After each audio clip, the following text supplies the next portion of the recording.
try and be different.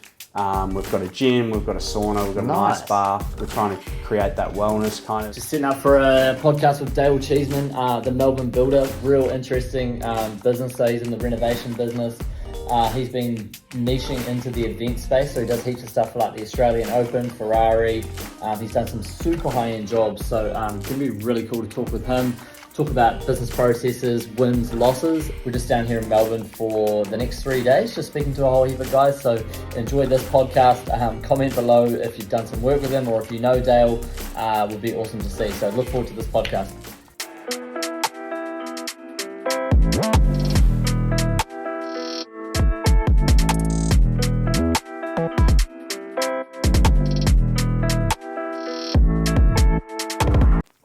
My name's Dale Cheeseman. I'm the co-director of the Melbourne Builder. Sweet. And we've had our company for 15 years. Nice. And I was an apprentice for 4 years and kind of did my own thing for a year before I joined into a partnership and started the business. Yeah, nice.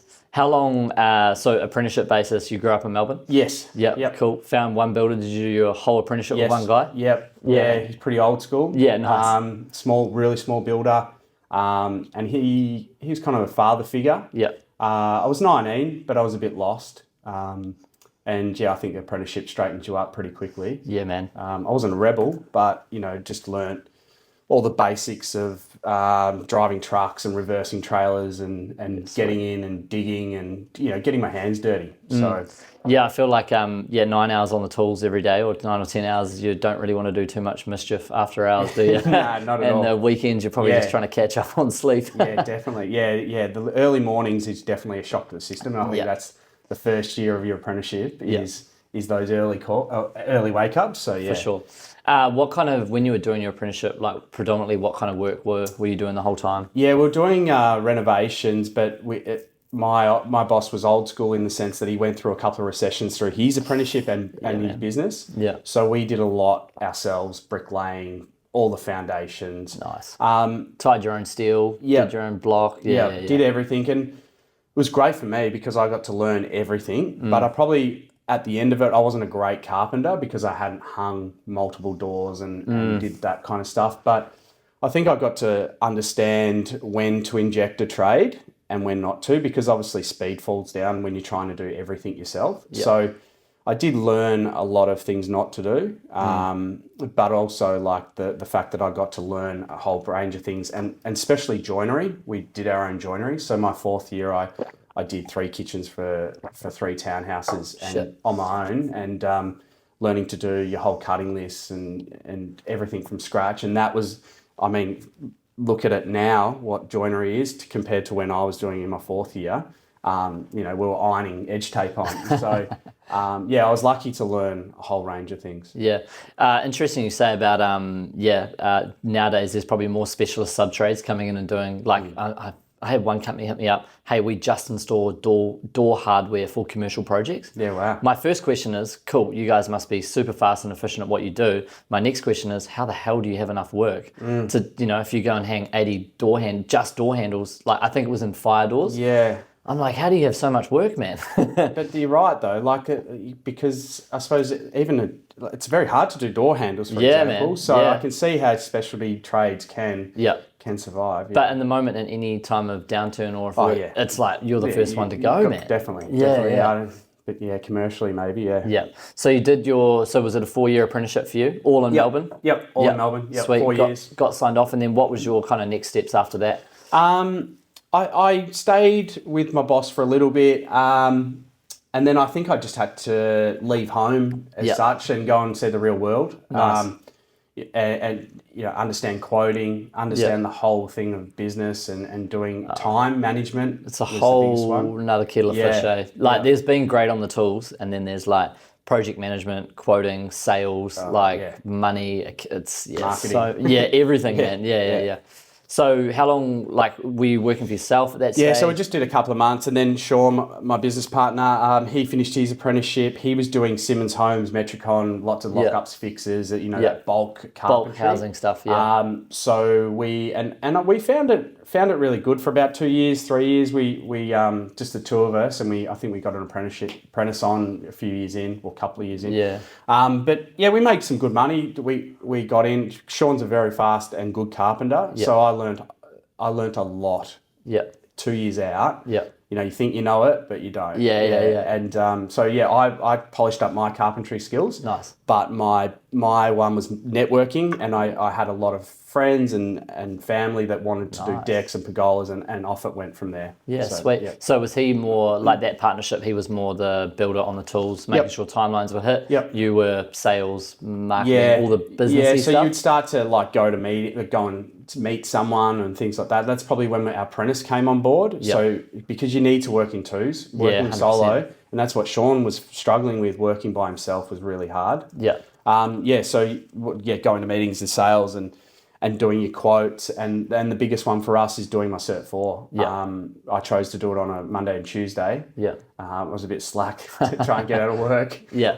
But I wasn't doing it on weekends. No one does. Everyone talks about doing it. Yeah. So for me, I just smashed it out in like a couple of month block, I think it was. Yeah. And then got a tutorer to get me through. Sweet. To fine tune that. Can you go for a little bit more what Cert 4 is, what it means, how long it takes, and what it gives you at the end? Cert 4 is just a certificate, really. Okay. I did it at an association, and I didn't rate it. It wasn't that good. I learnt more in 3 days with a quick workshop from my tutorer than I did in 2 months. Yes. It's just a money-making scheme, I feel. Yeah, man. Oh, same. Too many, Too many people clipping the ticket along the way. I think the old, I don't want to slag off. I might be wrong here, but when I did get my license 10 years ago, you didn't need your Cert 4. Okay, that's, I think everyone thought you did. Yeah. But you just need to be qualified enough to be capable of building and getting your ticket. So you didn't need your Cert 4. Do you know what the cost of that is now to get a Cert 4? No, I wouldn't have a clue. No. I wouldn't remember what I paid for it now. Yeah, okay. So when you're with your business partner, explain, because people always love to know how you get your first jobs, etc., etc. How did your partner have those existing connections with the bigger companies? Were you just rolling off that Yeah, so work? he had some supervisors that he was quite friendly with Simmons and Metricon and those ones, and we did a good job. So that we were getting put on their displays and things like that. Yeah. But our first job, we had a guy was seeing our work and wanted his house renovated, so we did own a builder with one guy, and then the whole school that his kids went to, we started renovating for everyone in the school. Yeah, nice, man. And that's just the word of mouth and getting trust from different clients. Yeah, it is, man. I think if you can do a good job, there's so much power in the old word of mouth. Oh, but definitely. Also, if you're looking to grow and expand, like marketing is a whole nother channel way. Yeah. So, how long were you doing the group house building stuff for? Give us the outlay of, like, say, the next sort of 5 years. What you guys were doing after that? So we got to a point where we're doing so many owner builder stuff that we obviously needed our builder's ticket to go or to market, to put your phone number out there.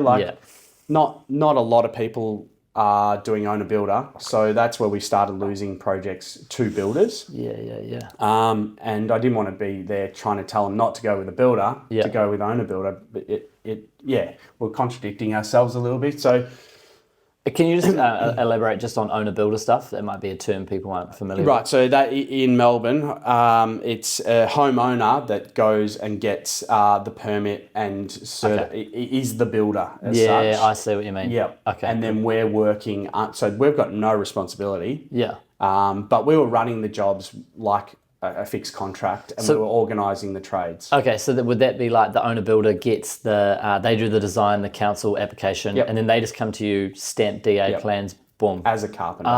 So, I see. But you're still full contract, organising materials. We were back then. It's technically it's a grey area. It's illegal to do it. Crazy. You should have a license. You should be a licensed carpenter doing that stuff. Because who takes on the insurance responsibility there? The owner. The owner. Yeah. Oh, so you guys just come in and Yeah, sweet. Yeah, but there's only a life. There's a limit to that. Yeah. So that's where. But you had to go. That was my experience from in building to be able to go and get my license too. So most people do it under a builder. Yeah. We were just out on our own.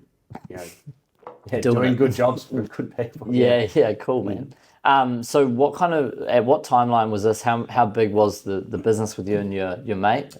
We had probably there's 4 of us. Yeah. And we'd call in some subbies if we got Sweet. busy. Busy. Yeah. And how many jobs at a time were you sort of chipping through? Probably 2. We had 2 renos running at one stage. Decent sized renos. Yep. Yeah. Yep. 200K plus kind of thing. Yeah. Back then, Yeah. which was pretty big. Yeah, nice. And then from those, and then from those kind of jobs, I mean, were you always sliding in smaller jobs, maintenance-y stuff, or were you always just sort of staying? Yeah, we were doing decks pergolas. We were doing. Then we had Jeff was lending us his factory, my old boss. Sorry. Nice. We were doing some wardrobes and a couple of kitchens here and there. So we were being really diverse. We were taking on anything and just growing that network, really. Yeah, man, there's so much power in picking up small stuff. When I first started, I just dove into the SEO game, the maintenance stuff. Started off with hotel maintenance, and I literally figured out like every 10 jobs, the job value under $5,000, you would get like a $50,000 renovation. So I was just like, if you can just pump out volume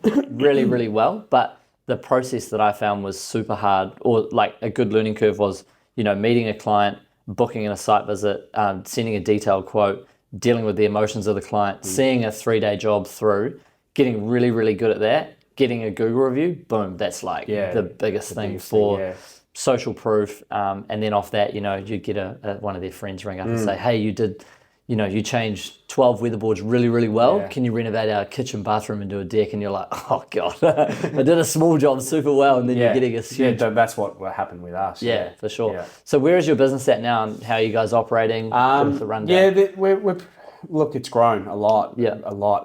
We're doing big renovations now, like in with the big boys. Yeah, nice. We only tend to try and do 2, 3, 4 a year. Okay. Depending on the size. What are we talking job value? Millions. Million plus, Yeah. Nice. Yeah. So you're not changing any rotten weatherboards at the moment? No. I would love to go back to that. Yeah. Probably a lot less stress. Big jobs, big problems. And then we've got our event side, which do a lot of major events in Melbourne, which is Spring Carnival and cool. the Arbor Float down on the Yarra. Yeah. Tennis. Sweet. Grand Prix. We're just finishing Ferrari Marquee at the moment. So yeah. I'm a massive tennis fan. I came over for the Aussie Open. If I'm not here, I'm literally on a tennis court. What's the event side? How does the event side's just crazy. It's just a limited time. With the government, they give these events rent the space as such. Yeah. So they've only got this land for only a certain amount of time. So the Grand Prix, we've had 8 days to build a massive marquee. But there's a lot of pre-planning. That's where we've got a joinery company. Okay, it makes sense now. And that's where our joinery kind of piggybacks off that and helps go along, How did you get your first contact with that? That's it's pretty niche. Through friends. We started with the Arbory and then we went to the Maya Marquee, which was in 2016 in the VRC, Victorian Racing Club, for the Melbourne Cup Carnival. Yeah. And it was you just learn on the go, and pricing was really hard because it's not as like a renovation. It's very heavy carpentry. Yeah. And that's where our machines and things come into play with the joinery, with our CNC machine. Yeah. So a job, say the Grand Prix is on this weekend? Yep. Starts this weekend? Yep. How many months of pre-planning and construction is it? Pre-planning, we're probably on meetings 6 weeks out. Yeah, okay. And then we're starting to build a week before we get on site. So it's been a 2 week. Yeah. Yeah, I think the boys worked over the 1 week.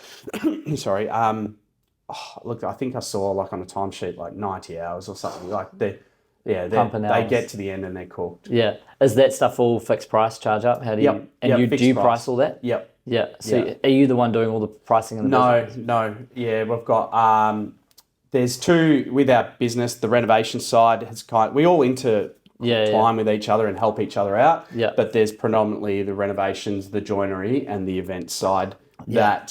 Man, that's a lot of moving parts. Yeah. But it's good to be diverse, right? Yeah, absolutely. When COVID hit, our event side kind of stopped. Died. Yeah.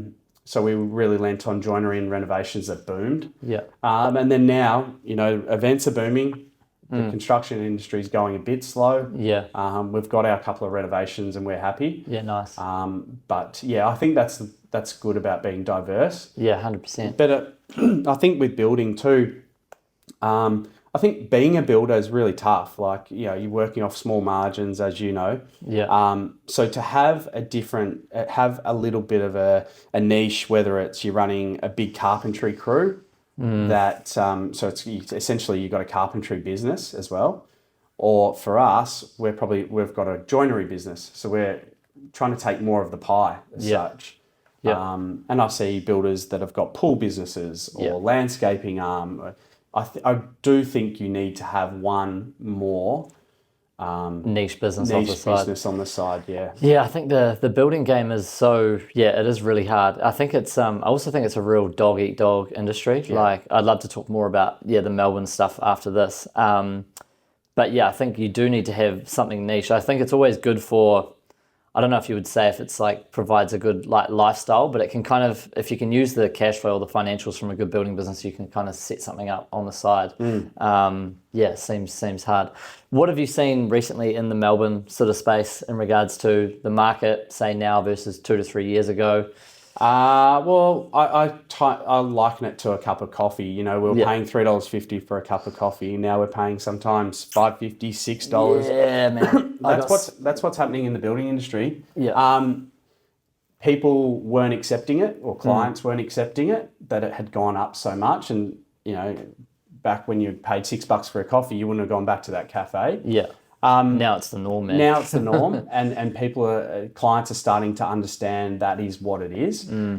So I see it starting to pick up again with people, because what happened is clients would engage an architect, go through the design phase for a year, then go out to tender 3 months later. So we're already 15 months down the track, and then they're getting prices back 16 months later.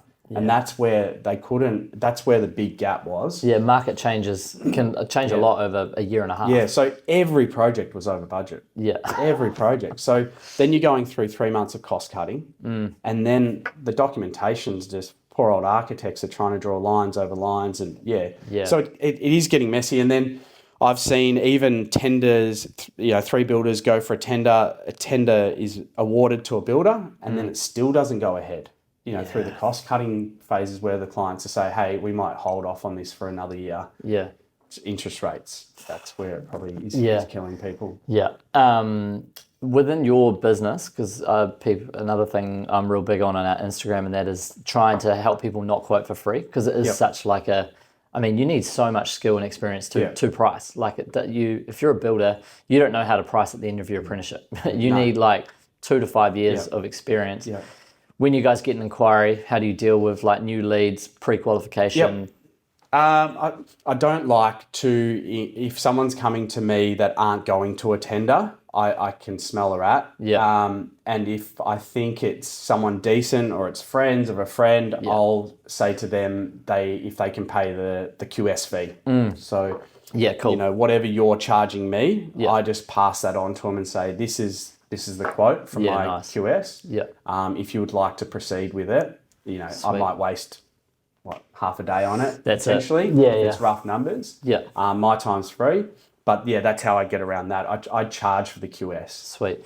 Out of say 10 clients that come to you, how many would like on average go ahead with the QS fee? Ballpark. I'm probably sifting through them, but probably 50%. Yeah, a lot of them do go. Good. A lot of them do go ahead because they can see, like, if it's, I don't know, I'm not sure what you could charge, but depending on how in depth you want to go, $1,000, $2,000, $3,000, about the same for a client isn't too bad to get a reading of where they're at. Yeah, I mean, $1 million renovation, we'd probably be sitting anywhere for 1,800 to 2.2 for a decent high level takeoff, which for a client, they're going to get that back even if they don't go with me. The power, like the information they've got is power. Yeah. And do you say to them, you have this data, if you don't have to go with me, you can use this as a negotiation for your next builder? Sweet. Yeah. So out of those 50% that will pay the QS fee, what are you sort of seeing on how many of those jobs are going ahead at the moment? We'll say last 12 months.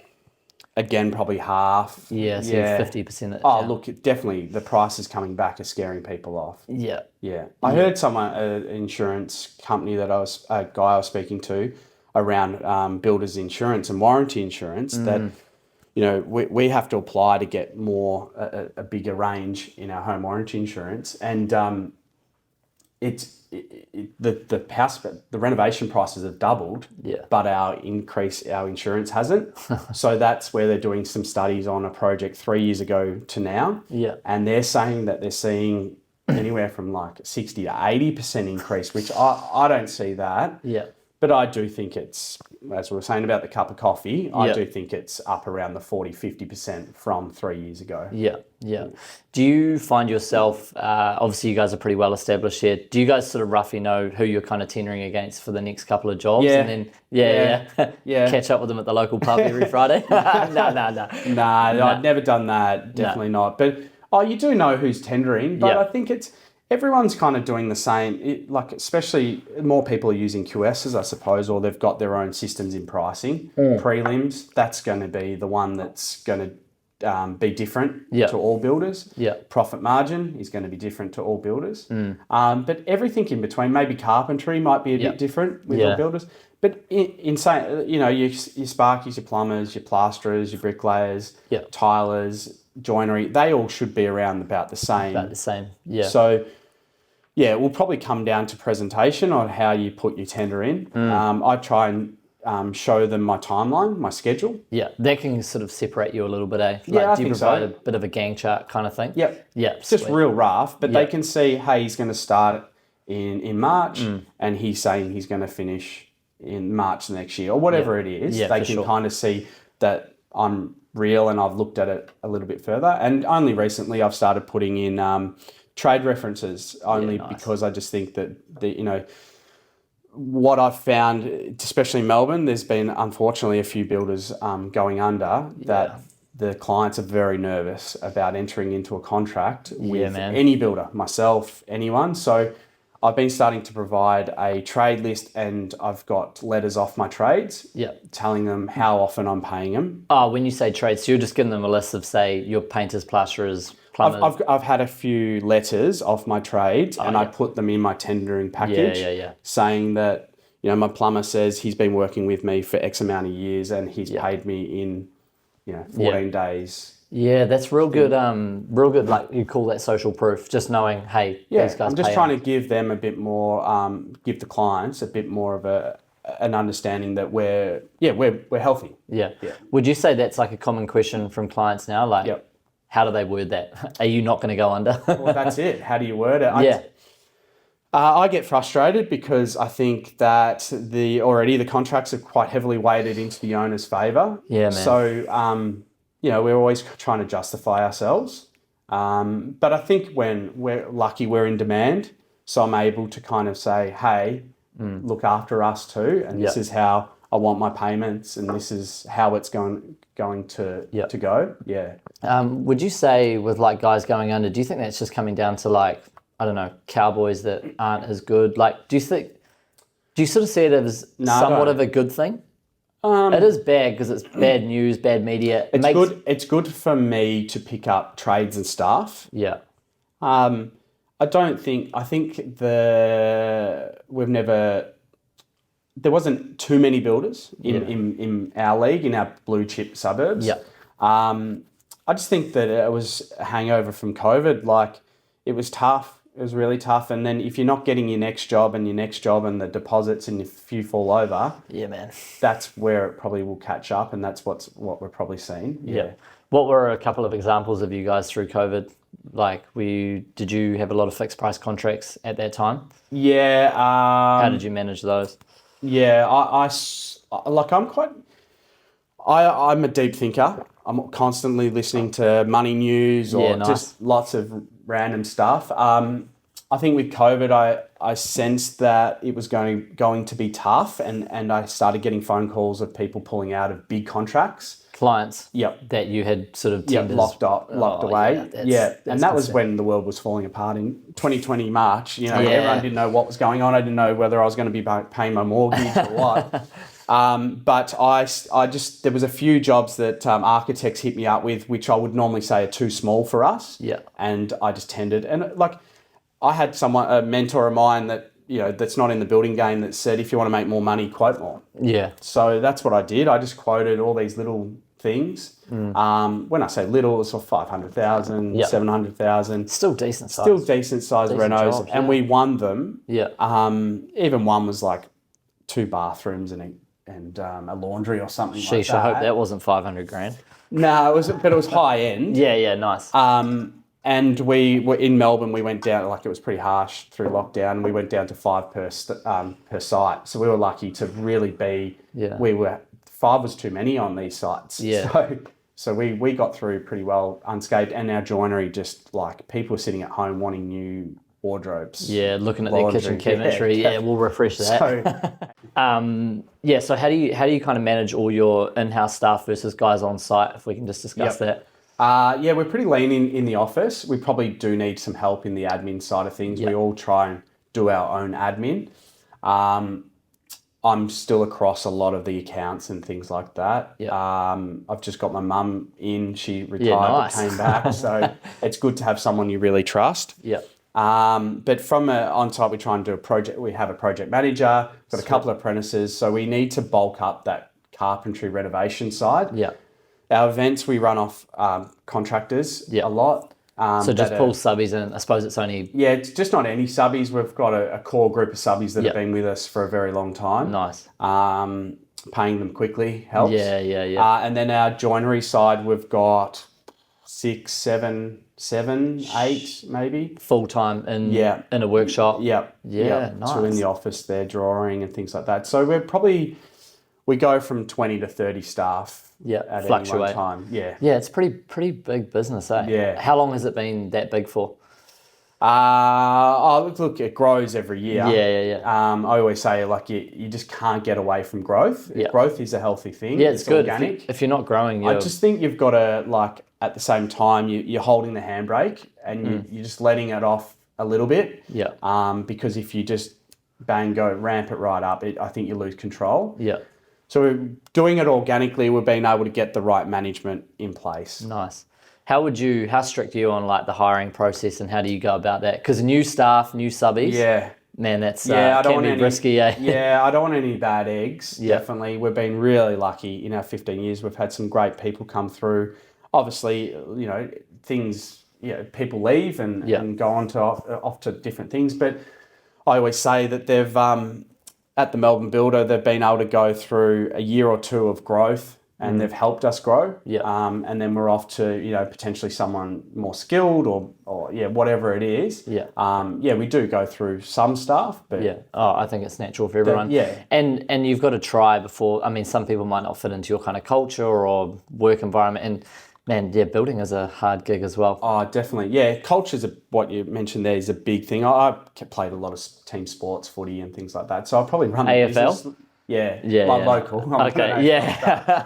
But local footy, I was involved in the club for years and years and leadership and, just working together, always trying to improve. Even if you won the game by 100 points, you're always looking at what you did wrong. Absolutely. So that's my mentality. I'm always trying to improve the business, but at the same time, I'm trying to create a really good culture. I try and be different.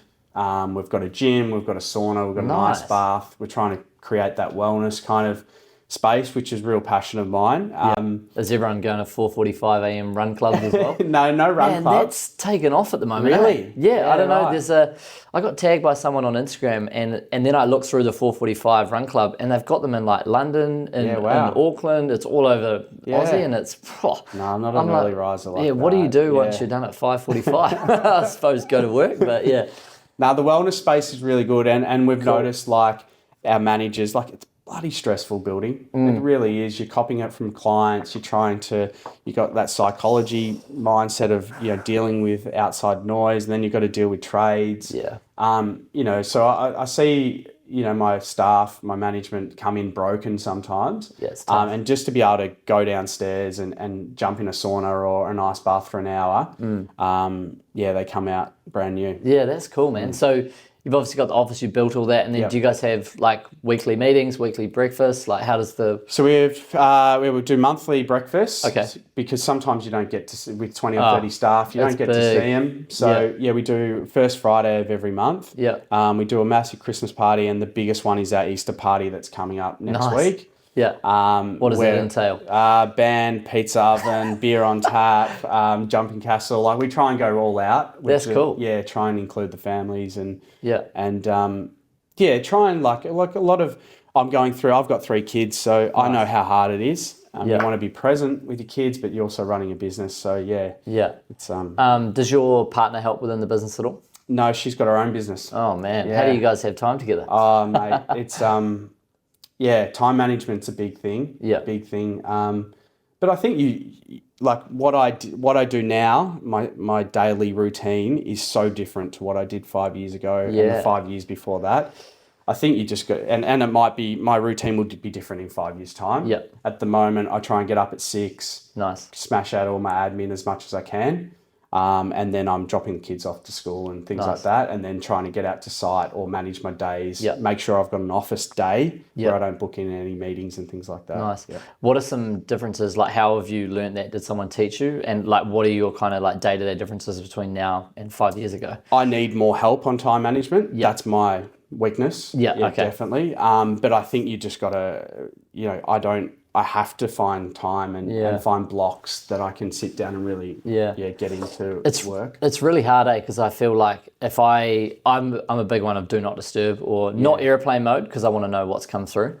But it's really hard when you're doing a task and then you get interrupted, and it's more like your mental space. Like people will think, oh, it's only a 2-minute phone call. But it's like when you're in like deep work mode and you get broken on your mental, it's like, definitely. you'll go. I'm big on a notepad. I like anyone that isn't using a notepad. When you go out to a restaurant and you order a meal and the waitress doesn't take your... Does that put you off, does it? It puts me off, I look, from being a male, I just can't... Yeah. It's just hard to multitask. Man. I send myself voice notes or emails. Yeah, right. I'll flick myself an email. Yeah, definitely. Yeah, that's a big one as well. Are you open discussing some rate stuff around Melbourne and that at the moment? Yeah. That'd be pretty... People love knowing about rates. So we priced up some duplex townhouses for a guy a couple of weeks ago. We came in at around... It was pretty high end. I don't know exactly where it is. We were sort of sitting around 3.2, 3.4 a square metre. He said, this is way too high. I'm building for 2.1 a square. No, not in my space. Yeah. And we were like... Yeah, we couldn't believe it. And then we were like, is this why people are going under, or is this so much like cookie cutting or people, undercutting? Like, what do you guys would be in the, 5,000 plus? 6.5. Yeah, pretty standard. Yeah. Yeah.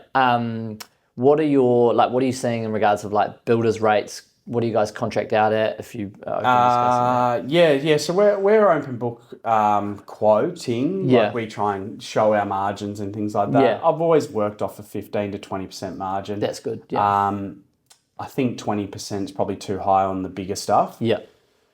Like, and just on the money stuff, I feel like it's some people get real weirded out and it's a taboo like discussion. I'm like, you need to make money to be in business. And if you're not making money, you're in the range of going under. So it's like, if clients push you so cheap, it's like, we could have an issue in 6 months. Yeah, and it also makes it believable too. Yeah. Like if you're showing everything, it's like you're not hiding anything. Yeah, for sure. And I think that's where the clients are really happy to move forward with you because they can see it all down on paper, and there's no like hidden costs or anything like that. I get frustrated with trades that you get a 10-page document and you're just flicking through all these pictures and whatever, and then you get down to the back and there's all these different pricings and add-ons, and I spend 2 hours then trying to put it in an Excel spreadsheet, trying to work out what the price is. Yeah.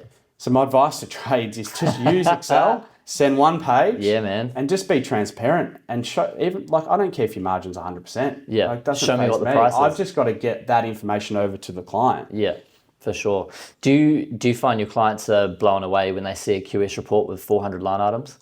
They're pretty impressed. But you find a lot. Do you use Excel? I'm only using Excel. Yeah. So I find that like 80% of maybe not 80%, but 80% of people, I think, know an Excel spreadsheet. Yeah.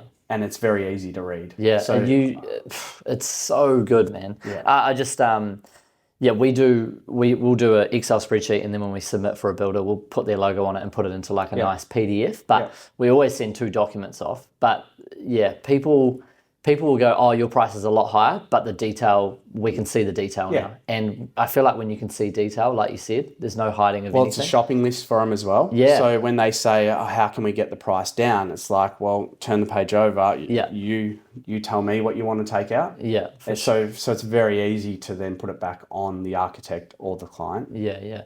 Do you guys do much, I've had this conversation with a few people, like a client comes to you with an idea. Will you work through with them with the architect through the design process, or do you prefer just to get the plans? We had a designed arm of the in-house? business. Yep. I just let that go last year. Any reasons? Too much emotion. It was taking a lot of my time up for not much reward. It was the first time I had to make a business decision. Yeah. I was really passionate about it. That's why I started it, because I wanted to see people get a really cost-effective renovation. Yeah. With no stuff arounds or I just saw too many people going over their budgets before they'd started building. Yeah. But yeah, time. You know, 3 kids. And that's where I was saying, like, I had to concentrate on the renovation side.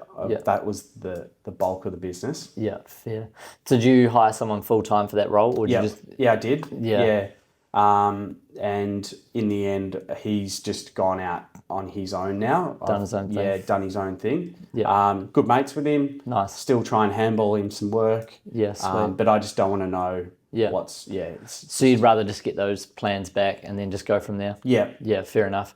Do you think, in my opinion, I feel like by the time, I'm not blaming architects, but architects will give a figure to a client at, first stage, concept stage, working drawing stage. Then by the time the builder gets it, huge number. So that's where I'm finding some architects that are learning about QSs, good QSs, are starting to go, why aren't we getting these guys in real early? At the early stages, And paying $1,000 to get a really basic... concept takeoff. Yep. Yeah. Yep. Do you think not enough people are doing that? They're learning to do it. Yeah.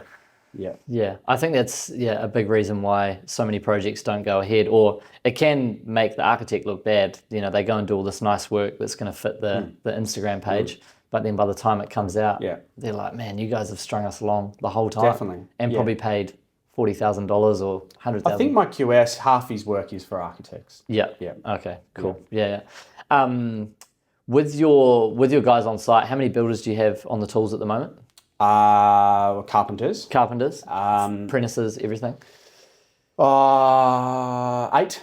Okay. And how do you run your team on like the carpentry side? Like 1 foreman, 2 builders? Yeah, one foreman. No, we probably don't have enough systems around there. We're still really navigating through that and trying to get the right personnel into those positions. We're looking to get a lead carpenter to really take over that carpentry side. Yeah. The one thing I've found going from $500,000, $1 million renovations to a couple of $1 million and further on, you can't have a carpenter running a site or a foreman. Yeah. You need a site manager. And then you need someone looking after the carpentry. I see. My biggest struggle as well, I had enough work for 2 teams of 2, but I was still, or 2 or 3 teams of 2, but I was still project managing like the guys, but it was really hard to keep up with sales. Yeah. And then trying to find someone to project manage, I had to find someone on like an incentive related budget because it's hard.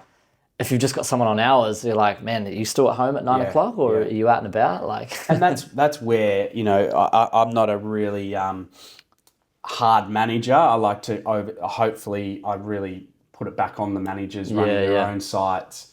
I don't know. I just try and be different. Yeah. I really do. I try and be different. We put a coffee machine on site a couple of weeks ago.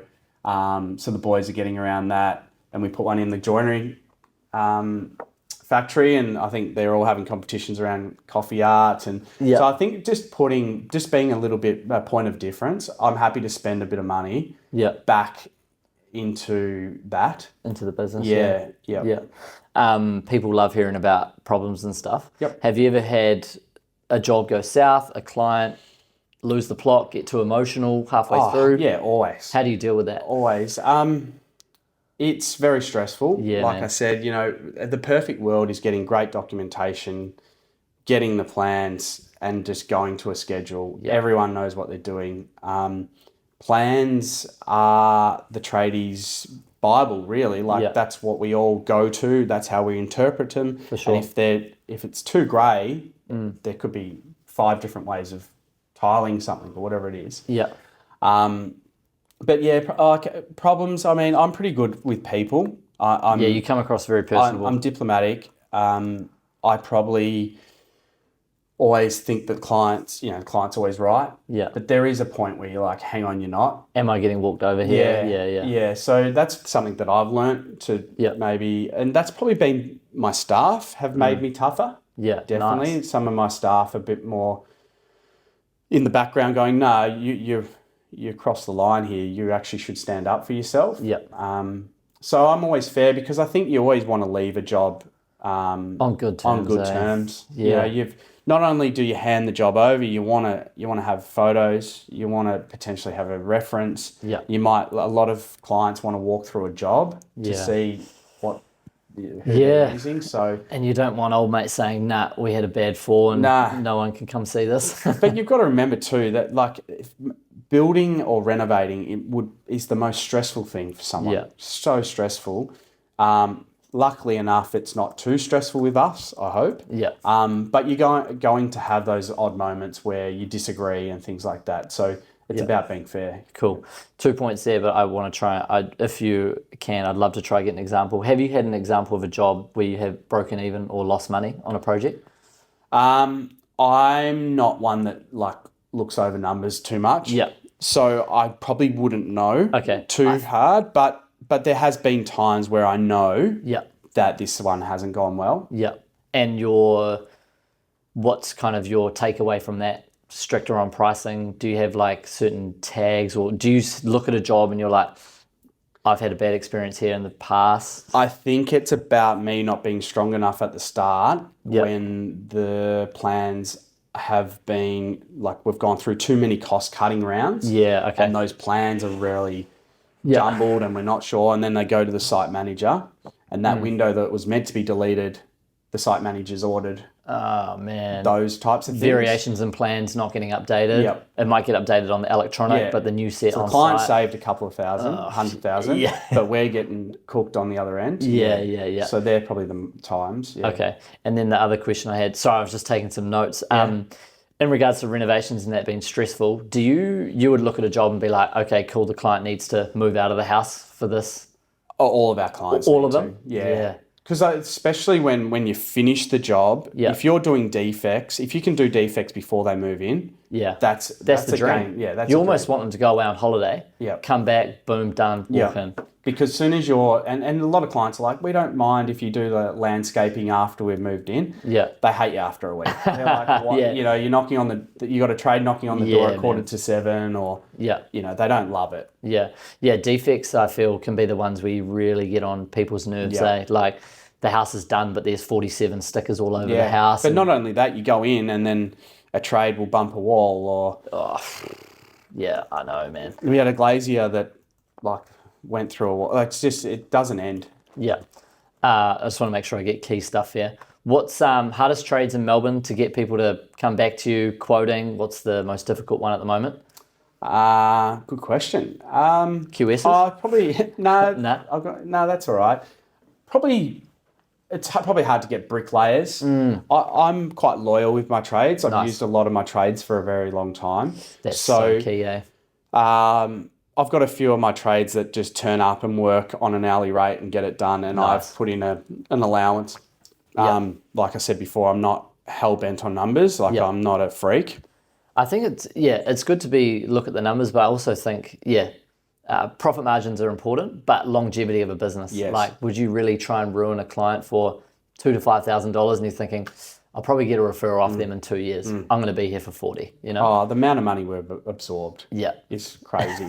But that's got us to where we are now. Yeah, 100%. And I look at trades that won't absorb something and put in a variation for... I had one that was $200 when they had a contract for $30,000. Let it go. Because they had to come back and fit a screw off or something. I'm like, yeah, just put it into the next job or something. Did you use them on the next job? No. Do you know what I mean? Like, I think there's got to be a way of the trades have to absorb some costs as well, because we all are, to make our business grow further. Yeah, it's a tough business, man. And I think every builder's absorbed some costs to keep a client happy. Like, definitely. And if you're in their house for 12 months, man, and you've got 3 weeks to go, you just want to knock it out. What I do try and do, though, is keep a spreadsheet on what you are absorbing and try and present that to them at the end of the job to say, hey, I know this is something that we probably can't charge you for, but just so you know, we have absorbed this much money. Fair play. And then it's easier to say then, these are the variations that we've faced. Then, again, you can sit down with them and be fair about it. Yeah, cool. Last couple ones. What's your guys' pipeline like in Melbourne for the next 12 to 18 months? And how many inquiries are you sort of seeing at the moment? Yep. I'm not actively looking for clients at the moment, because we've got 2 big jobs. Nice. That will go all year and into next year potentially. Yeah, nice. So we're not actively looking, but I do notice it's like I'm not getting a lot of architects calling me to tender. Yeah. But I'm not ringing them either. So for sure. Are you sort of seeing more builders on the market looking for work at the moment? Yeah, definitely. Yeah. Okay. I think we need to, something needs to happen with the trades. Like, obviously the trades are charging more and more and more over the last few years. That needs to, I am noticing more emails from sparkies and plumbers and people like that, new business. Looking for business. Cold calling me and emailing me. So I like to think that is a good thing for a builder, that we can start to, we just need prices to hold. We can't let them keep 100%, going. Man. And definitely carpenters, I think they're quite scarce at the moment. Yeah. Trying to get carpenters on wages is really, really hard. Everyone wants to do the contract model. Yeah. And I think that there's a bit of a pyramid scheme going on there where, you've got your labour hire type setups that have got these bulk carpenters under them, and everyone's making a little clip here and there. Yeah. It's very hard to go direct to the person instead of hire to hire to hire to. And all of a sudden, that's where the client's paying too much money. So my carpentry package is probably inflated by 20%, 30% because there's too many people players. Clipping, too many clips. So I think if the industry does slow up a little bit and it's harder to get work, maybe we'll start to see some carpenters come on wages, and that will start helping pricing. Yeah. Would you be able to give a small example on trades reducing? Like, for example, we had huge floods back in, was it last January? Plasterers and painters were charging around $1,800 plus GST to do a little hole patch up, 2 plaster, 2 paint, and then now we're getting them back for $55 an hour, and it's coming around $550, $700. Yeah. Any examples like that? Because those are the ones that are like killing costs on jobs. I haven't seen it yet. Okay. I like it. No, it's all good. I was just giving I haven't seen it yet. But these rates need to start coming back from a loyalty point. Like, if you're a subby and you're not getting much work, drop your rates by 5 or 10% for someone that's going to employ you for weeks or months. Yeah, absolutely. Like, go over. Yeah, that's what I'm hoping that will happen. Okay. Not for me to make more money. Yeah. Just so we can get a few of these jobs over the line and start renovating. It needs to. If you look at, there's probably 10 to 15 subbies over a renovation. If everyone can come back 5 to 10%, correct, you might go from winning 2 jobs a month to 4. That's going to help the whole industry, because you could reduce $100,000 in costs on $1 million reno. Yeah. And I think every industry is struggling for staff at the moment. Across the board.